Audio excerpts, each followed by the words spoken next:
All right, one of the biggest storylines heading into this college football season is Bill Belichick taking over the head man job with the North Carolina Tar Heels. They're looking for their first winning season since 2023, Taylor. So, in order to get a little bit more insight, let's bring in a Mad Max scientist, Max Browne, one of the color commentators for the ACC football schedule this year. Max, appreciate you taking the time out, dog. And look, we've seen the hype train build up to an enormous level around there in Chapel Hill for good reason. Yes.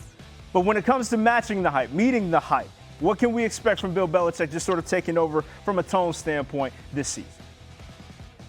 Yeah, it's interesting because there's a lot of hype, but there's no one really calling for them to actually contend for an ACC title, at least not yet in year one. So it's one of those things where you get the hype of one of the best coaches of all time, but then you got a team who's picked to finish 8th in their conference. So I don't think things will come to a head in year one. I think you obviously have to show out well and be respectable year one. But in terms of pressure, I do think year one will have a little bit of a leash. It's a super favorable schedule, but obviously if there's any sense of him taking a step back from the Mac Browne era, that obviously won't be good. But no one's expecting them to win a title. So if they sneak up and contend for an ACC championship, that'd be a huge win for the Tar Heels. All right. Okay. So there's not a high expectation, as you say, in year one. But what would you define as successful in year one in Chapel Hill then?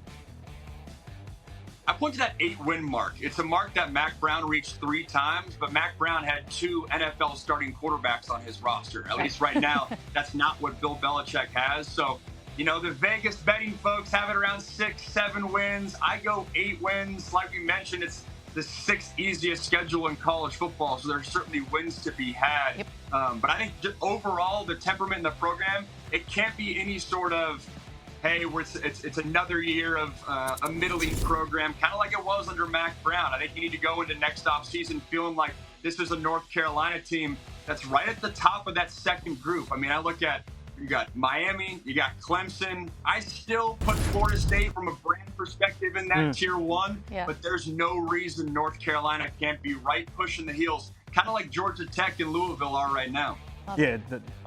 I was just going to say that is a great class of team for them to be involved in conversation because it is about trajectory going in the right direction for that team. Now,